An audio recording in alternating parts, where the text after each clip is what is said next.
ఛానల్కు స్వాగతం. ఈనాటి ముఖ్యాంశాలు: పాక్ ఉగ్ర స్థావరాలపై భారత సైన్యం మెరుపు దాడులు, ఆపరేషన్ సింధూర్ స్టార్ట్, గాలికి 7 ఏళ్ల జైలు, మాజీ మంత్రి పెద్దిరెడ్డికి నోటీసులు, సుప్రీంకోర్టు న్యాయమూర్తుల ఆస్తుల వెల్లడి, మద్యం కేసులో నిందితులుగా 2 బాసులు, గోరా టెక్నోహబ్ ఆధ్వర్యంలో జీరో షాడో డే ప్రత్యేకతను తిలకించిన విద్యార్థులు, జుట్టు ఒత్తుగా పెరిగేలా చేసే వాటర్ యాపిల్. ఈరోజు వార్తలను చూద్దాం. Operation Sindoor start.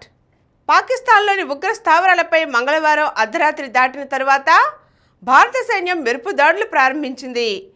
Operation Sindoor పేరుతో ఉగ్ర శిబిరాలపై భారత సైన్యం దాడి చేసి పాక్ ఆక్రమిత కశ్మీర్తో పాటుగా పాకిస్తాన్లోని ఉగ్రవాదుల స్థావరాలను ధ్వంసం చేసింది. మొత్తం 9 ఉగ్ర స్థావరాలను, వారి సదుపాయాలను భారత సైన్యం ధ్వంసం చేసింది. అత్యంత ఖచ్చితత్వంతో ఈ దాడులు జరపడం విశేషం. ఈ దాడులకు సంబంధించిన వివరాలను త్వరలో వెల్లడిస్తామని రక్షణ శాఖ ప్రకటించింది. కాగా భారత సైన్యం దాడులను పాకిస్తాన్ సైన్యం నిర్ధారించింది. భారత్ దాడి చేసిందని ప్రకటించింది. కోట్లీ, ముజఫరాబాద్, బెహ్వల్పూర్లపై మిసైల్స్తో దాడులు చేసినట్లు పాకిస్తాన్ సైనిక ప్రతినిధి తెలియజేశారు. ఈ దాడుల్లో 3 మరణించగా మరో 12 మంది గాయపడినట్లు తెలిసింది. గాలికి 7 ఏళ్ల జైలు. ఉమ్మడి ఆంధ్రప్రదేశ్లో సంచలనం సృష్టించిన ఓబుళాపురం ఇనుప ఖనిజం గనుల అక్రమ తవ్వకాల కేసులో mining mafia don, Karnataka MLA Gali Janardhan రెడ్డిని సిబిఐ ప్రత్యేక న్యాయస్థానం దోషిగా నిర్ధారించింది. 7 ఏళ్ల కారాగార శిక్ష విధించింది. ఆయనతో పాటు ఈ కేసులో నిందితులుగా ఉన్న మరో 3కి కూడా 7 ఏళ్ల కారాగార శిక్షను ఖరారు చేసింది. 14 ఏళ్ల సుదీర్ఘ విచారణ అనంతరం సిబిఐ ప్రత్యేక న్యాయస్థానం principal special judge T Raghuram మంగళవారం తీర్పునిచ్చారు. ఆంధ్ర కర్ణాటక సరిహద్దుల్లో అనంతపురం జిల్లా ఓబుళాపురంలో గాలి జనార్దన్ రెడ్డికి చెందిన ఓబుళాపురం మైనింగ్ కంపెనీ 2007-2009 మధ్య కాలంలో యథేచ్ఛగా అక్రమ తవ్వకాలకు పాల్పడిందని ఉమ్మడి ఆంధ్రప్రదేశ్ ప్రభుత్వం కేసులు పెట్టిన సంగతి తెలిసిందే. సుప్రీంకోర్టు న్యాయమూర్తుల ఆస్తుల వెల్లడి. భారత సర్వోన్నత న్యాయస్థానం పారదర్శకతలో భాగంగా తన న్యాయమూర్తుల ఆస్తుల వివరాలను తన వెబ్సైట్లో పెట్టింది. ఇప్పటి వరకు సుప్రీంకోర్టు న్యాయమూర్తులు 33 మందిలో 21 మంది తమ ఆస్తుల వివరాలను ప్రధాన న్యాయమూర్తికి అందజేశారు. వారిలో జస్టిస్ కేవి విశ్వనాథన్కు అత్యధికంగా 120 కోట్ల ఆస్తి ఢిల్లీ, కోయంబత్తూర్లలో ఉన్నట్లు వెల్లడైంది. ఆదాయ పన్ను లెక్కల్లో ఆయన 91.47 కోట్ల ఆస్తిని చూపారు. దిగిపోతున్న ప్రధాన న్యాయమూర్తి జస్టిస్ సంజీవ్ ఖన్నా ఆస్తుల విలువ కాకుండా వివరాలను ఇచ్చారు. అందులో 55.75 లక్షలు ఫిక్స్డ్ డిపాజిట్లు, దక్షిణ ఢిల్లీలో 3 బెడ్రూమ్ల ఇల్లు, కామన్వెల్త్ గేమ్స్ విలేజ్లో 4 బెడ్రూమ్ల ఇల్లు ఉన్నాయి. కాబోయే ప్రధాన న్యాయమూర్తి జస్టిస్ బిఆర్ గవాయ్కు బ్యాంక్ ఖాతాల్లో 19.63 లక్షలు ఉన్నాయి. మహారాష్ట్రలోని అమరావతిలో వారసత్వంగా వచ్చిన ఇల్లు, ముంబైలోని బాంద్రాలో, ఢిల్లీలోని డిఫెన్స్ కాలనీలో అపార్ట్మెంట్ ప్లాట్లు, అమరావతి, నాగ్పూర్లలో వ్యవసాయ భూమి ఉన్నాయి. ఏప్రిల్ 1న జరిగిన న్యాయమూర్తుల సమావేశంలో న్యాయమూర్తుల ఆస్తుల వివరాలను పెట్టాలని నిర్ణయం తీసుకున్నారు. వెబ్సైట్లో పెట్టిన సమాచారం ప్రకారం చూస్తే వారంలో దిగిపోతున్న ప్రధాన న్యాయమూర్తి జస్టిస్ ఖన్నాకు గురుగ్రామ్లో 4 బెడ్రూమ్ల ఇంట్లో 56% వాటా, హిమాచల్ ప్రదేశ్లోని డల్హౌసీలో ఇంటి వాటా ఉన్నాయి. పీపీఎఫ్లో ₹1,00,00,000, జీపీఎఫ్లో ₹1,77,00,000, 25 తులాల బంగారం, 2 కిలోల వెండి, 2015లో కొన్న మారుతి స్విఫ్ట్ కారు ఉన్నాయి. జస్టిస్ గవాయ్కు 5 లక్షల బంగారం, ఆయన భార్యకు 29 లక్షల బంగారం ఉన్నాయి. కానిస్టేబుల్ కుమారుడు కోట్లకు పడగెత్తాడు. బళ్ళారిలో సాధారణ కానిస్టేబుల్గా పనిచేసిన చెంగారెడ్డి కుమారుడే మైనింగ్ కింగ్ గాలి జనార్దన్ రెడ్డి. వాస్తవానికి చిత్తూరు జిల్లాకు చెందిన చెంగారెడ్డి కుటుంబం ఆ తరువాత బళ్ళారి వలస వెళ్ళింది. ఆయన అత్యంత సాధారణమైన జీవితం నుంచి కోట్లకు పడగలెత్తి అత్యంత సంపన్నుడిగా ఆవిర్భవించడం వెనుక అక్రమ వ్యాపారాల చరిత్ర ఉంది. 2001-2 సంవత్సరంలో కేవలం 10 లక్షల పెట్టుబడితో ప్రారంభమైన ఓబులాపురం మైనింగ్ కంపెనీ అక్రమ ఖనిజ తవ్వకాలు ఎగుమతులతో 6-7 ఏళ్లలోనే ఏకంగా సుమారు 3,000 కోట్లు ఆర్జించినట్లు ఆరోపణలు ఉన్నాయి. కర్ణాటక, ఆంధ్ర సరిహద్దుల్లో మైనింగ్ మాఫియాను గాలి జనార్దన్ రెడ్డి నడిపించారు. అనంతపురం జిల్లా రాయదుర్గం నియోజకవర్గం డి హీరేహల్ మండలంలో 6 గనులు ఉండగా వాటిలో 5 ఓఎంసీ ఆధీనంలో ఉన్నాయి. అయితే గాలి అనుకో ఆ యాజమాన్యాన్ని భయపెట్టి దౌర్జన్యంగా తవ్వకాలు సాగించింది. అక్రమ తవ్వకాలు చేపట్టే ప్రాంతాల్లో తుపాకులతో సాయుధ బందోబస్తు ఏర్పాట్లు చేసుకున్నారు. ప్రపంచ సుందరి పోటీలకు ఎవరైనా హాజరు కావచ్చు, మిస్ వరల్డ్ పోటీలకు ఎవరైనా హాజరు కావచ్చని తెలంగాణ పర్యాటక శాఖ ముఖ్య కార్యదర్శి జయేష్ రంజన్ పేర్కొన్నారు. కేవలం ప్రముఖులకు మాత్రమే అన్నది అపోహ అని అన్నారు. సీఎం రేవంత్ రెడ్డి ఈ కార్యక్రమాన్ని అందరికీ అందుబాటులో ఉంచాలని ఆకాంక్షిస్తున్నారన్నారు. మరోవైపు నమస్కారం, అందరూ ఎలా ఉన్నారు అంటూ miss world India Nandini Gupta తెలుగులో అందరినీ పలకరించారు. ఈ పోటీలకు సన్నద్ధమయ్యానని ఆమె వివరించారు.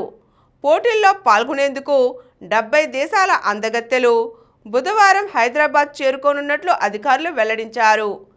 కాగా పోటీలకు వస్తున్న అతిథులు, విదేశీ పాత్రికేయులు, పోటీదారుల భద్రతపై కేంద్రం దృష్టి సారించింది.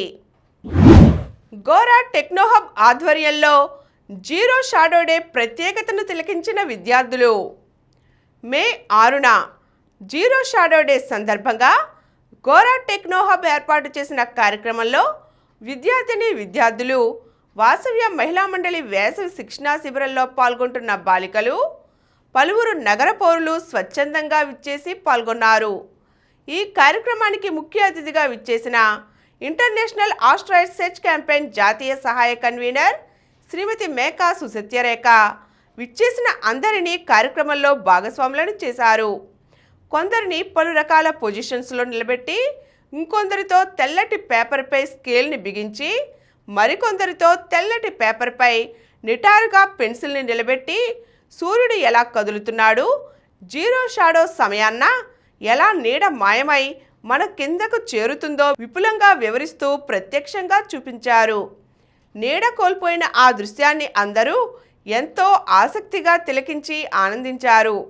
ఈ ఖగోళ అద్భుతాన్ని ఎంతో సరళంగా వివరించడమే కాక ప్రత్యక్షంగా ఎలా తిలకించాలో చూపించిన ఉత్తమ ఉపాధ్యాయురాలు అవార్డు గ్రహీత ముఖ్య అతిథి శ్రీమతి మేకా సుసత్యరేఖ గారికి విచ్చేసిన అందరూ ధన్యవాదాలు తెలియజేశారు.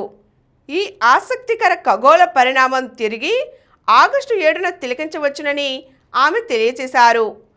పిల్లల్లో సైన్స్ అండ్ టెక్నాలజీపై ఆసక్తిని పెంపొందించే దిశలో గోరా టెక్నోహబ్ చేస్తున్న కృషిని ఆమె అభినందించారు. గోరా టెక్నోహబ్ చైర్మన్ డాక్టర్ సమరం పర్యవేక్షణలో జరిగిన ఈ కార్యక్రమంలో వాసవ్య మహిళా మండలి కార్యదర్శి Shrimati Rashmi, Gora science centre director Shri Niyanta, Shrimati సకల, డాక్టర్ జగతి తదితరులు పాల్గొన్నారు. లష్కరే మీ భూభాగంలోది కాదా?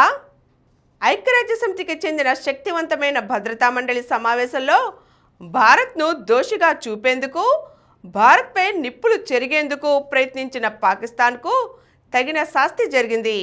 భారత్పై లేనిపోని ఆరోపణలు చేసి ఐరాస దృష్టిలో విలన్ని చేయాలని అత్యుత్సాహం ప్రదర్శించిన పాకిస్తాన్ శాశ్వత ప్రతినిధి అసీం ఇఫ్తిఖార్ అహ్మద్కు భద్రతా మండలి తీవ్ర స్థాయిలో చీవాట్లు పెట్టింది. మీరు చేస్తున్నదేంటి? అసలు పెహల్గాం ఉగ్రదాడిలో లష్కరే తాయిబా ప్రమేయంపై మీరేం చెబుతారు? ఉగ్ర సంస్థ మీ భూభాగంలోది కాదా? క్షిపణి దాడులు, అణ్వాయుధాల ప్రయోగమంటూ మీరెందుకు రెచ్చగొడుతున్నారు? ఇదేం విధానమంటూ ప్రశ్నించింది. దీంతో ఆయన సమాధానం చెప్పలేక ఎదురుదాడి చేసేందుకు ప్రయత్నించి చతికిలపడ్డారు. ఈ క్రమంలో ఏ ఒక్క దేశానికి చెందిన ప్రతినిధి కూడా పాకిస్తాన్ తరపున నోరు విప్పేందుకు సాహసించలేదు. అందరూ మౌనంగా ఉండిపోయారు. దీంతో కీలకమైన భద్రతా మండలిలో పాక్ ఏకాకి అయింది. అంతేకాక పాకిస్తాన్ మిత్రదేశం చైనా కూడా ఈ సమయంలో మౌనంగా ఉండడం గమనార్హం. మాజీ మంత్రి పెద్దిరెడ్డికి నోటీసులు. తిరుపతి బుగ్గమఠం భూముల వ్యవహారంలో ఈ నెల 9న వ్యక్తిగతంగా హాజరు కావాలంటూ మాజీ మంత్రి పెద్దిరెడ్డి రామచంద్రారెడ్డి సహా 5గురికి దేవాదాయ శాఖ తుది నోటీసులు జారీ చేసింది. ఒకవేళ హాజరు కాకపోతే బుగ్గమఠం భూముల్లో ఆక్రమణల తొలగింపుకు చట్ట ప్రకారం నోటీసులు జారీ చేయనుంది.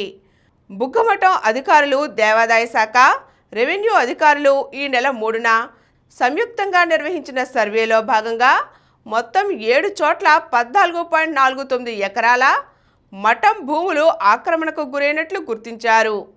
భూములు ఆక్రమించిన వారిలో పెద్దారెడ్డితో పాటు మఠం భూముల పాత కౌలుదారుల వారసులు మరో 4 ఉన్నట్లు తేల్చారు. మద్యం కేసులో నిందితులుగా 2 బాసులు. మద్యం కుంభకోణం కేసులో కొత్తగా 3 నిందితుల పేర్లను సిట్ అధికారులు ఎఫ్ఐఆర్లో చేర్చారు. నాటి సీఎం కార్యదర్శి ఐఏఎస్ అధికారి కె ధనుంజయ రెడ్డి, అప్పటి జగన్ ఓఎస్టీ కృష్ణమోహన్ రెడ్డితో పాటుగా భారతీయ సిమెంట్స్ డైరెక్టర్గా ఉన్న బాలాజీ గోవిందన్న పేర్లను ఎఫ్ఐఆర్లో చేర్చుతూ మంగళవారం ఏసీబీ కోర్టులో మెమో దాఖలు చేశారు. ముందస్తు బెయిల్ కోసం వారు సుప్రీంకోర్టును ఆశ్రయించినా ఊరట దక్కలేదు. కాగా మద్యం కుంభకోణంలో అరెస్టై విజయవాడ జిల్లా జైల్లో రిమాండ్ ఖైదీలుగా ఉన్న 4 నిందితులు కసిరెడ్డి రాజశేఖర్ రెడ్డి, చాణక్య, సజ్జల శ్రీధర్ రెడ్డి, పైలా దిలీప్లకు రిమాండ్ను 20 వరకు పొడిగిస్తూ న్యాయాధికారి ఉత్తర్వులిచ్చారు. గుజరాత్ టైటాన్స్ అదరగొట్టింది. వాంఖడేలో తీవ్ర ఉత్కంఠ రేపిన మ్యాచ్లో ఆ జట్టు ముంబైని ఓడించింది. మంగళవారం వాంఖడేలో వర్ష ప్రభావిత మ్యాచ్లో ప్రతికూల పరిస్థితులు ఎదురైనా ఆ జట్టు తగ్గలేదు. మొదట ముంబై 8 వికెట్లకు 155 పరుగులు చేసింది. విల్జాక్స్ 53 పరుగులు, సూర్యకుమార్ 35, కార్బిన్ బోష్ 27 పరుగులతో రాణించారు. గుజరాత్ బౌలర్లలో సాయి కిషోర్ 2 వికెట్లు, రషీద్ ఖాన్ 1 వికెట్, అర్షద్ ఖాన్ 1 వికెట్, సిరాజ్ 1 వికెట్తో ఆకట్టుకున్నారు. అనంతరం వర్షం వల్ల రెండోసారి ఆట నిలిచే సమయానికి గుజరాత్ 18 ఓవర్లలో 132 పరుగులతో నిలిచింది. మళ్లీ ఆట మొదలయ్యాక సమీకరణం 1 ఓవర్లో 15 పరుగులుగా మారింది. దీపక్ చహార్ బౌలింగ్లో తొలి బంతికి 4 కొట్టిన తెవాతియా రెండో బంతికి సింగిల్ తీశాడు. మూడో బంతికి కొయట్టి సిక్సర్ బాదేశాడు. 4వ బంతికి సింగిల్ వచ్చింది, అది నోబాల్. తరువాత తెవాతియా సింగిల్ తీశాడు. 2 బంతుల్లో 1 పరుగే చేయాల్సి ఉండగా కొయట్టి 5వ బంతికి అవుట్ అయిపోవడంతో ఉత్కంఠ నెలకొంది. కానీ అర్షద్ ఖాన్ చివరి బంతికి సింగిల్ తీసి ఉత్కంఠకు తెరదించాడు. ఈ బంతికి రనౌట్ అవకాశాన్ని ముంబై వృధా చేసుకుంది. జుట్టుని ఒత్తిగా పెరిగేలా చేసే వాటర్ యాపిల్. వాటర్ యాపిల్ తినటం వల్ల శరీరానికి అవసరమైన ఏ, B1, B2, సి విటమిన్లు, కాల్షియం, ఐరన్, పీచు, సల్ఫర్, మెగ్నీషియం, భాస్వరం, పొటాషియం, సోడియంలు అందుతాయి. రోగనిరోధక శక్తి పెరుగుతుంది. కీళ్ల నొప్పుల నుంచి ఉపశమనం కలుగుతుంది. ఒంట్లో చేరిన హానికరమైన పదార్థాలు మూత్రం, చెమట రూపంలో బయటకు పోతాయి. కొలెస్ట్రాల్ స్థాయి అదుపులో ఉంటుంది. ఒత్తిడి, ఆందోళన నుంచి బయటపడవచ్చు. మూత్రపిండాల్లో రాళ్ళు ఏర్పడకుండా చేస్తాయి. వీటిని తింటే కురులు రాలడం తగ్గుతుంది. కుదుళ్ళు దృఢంగా మారతాయి. జుట్టు త్వరగా తెల్లబడకుండాను అడ్డుకుంటాయి. చర్మ సంరక్షణకు తోడ్పడుతుంది. మచ్చలేమైనా ఉంటే తగ్గుతాయి. గుండె జబ్బులను నిరోధిస్తుంది. జీర్ణ ప్రక్రియ బాగుంటుంది. వేలకు ఆకలి వేస్తుంది. ఊబకాయం రాదు. మధుమేహాన్ని అడ్డుకుంటుంది. డీహైడ్రేషన్ సమస్య ఏర్పడదు. కాలేయంలో ఇబ్బందులుంటే నయమవుతాయి. గర్భిణీలు వీటిని తినడం వల్ల పోషకాలు అందడమే కాకుండా అసౌకర్య లక్షణాలు తగ్గి సౌఖ్యంగా అనిపిస్తుంది. వీటితో జ్యూస్, సలాడ్, జామ్, పచ్చడి కూడా చేసుకోవచ్చు. సాధారణంగా వీటిని గులాబ్ జామున్ అని కొందరు, జంబో రాంపండు అని కూడా కొందరు అంటారు. ఇప్పుడు కొన్ని సంక్షిప్త వార్తలు చూద్దాం. 13న దక్షిణ అండమాన్కు నైరుతి. ఈ ఏడాది వారం ముందే రాక. నేడు పలు జిల్లాల్లో వర్షాలు. ఉగ్రదాడికి 3 రోజుల ముందే నిఘా నివేదికతో కశ్మీరు పర్యటన రద్దు చేసుకున్న మోదీ. కాంగ్రెస్ అధ్యక్షుడు ఖర్గే ఆరోపణ. మన జలాలను దేశం దాటనివ్వం, అవి మనవారి కోసమే. ప్రధాని మోదీ. 2 లక్షల పుస్తకాలు @7.25 కోట్లు.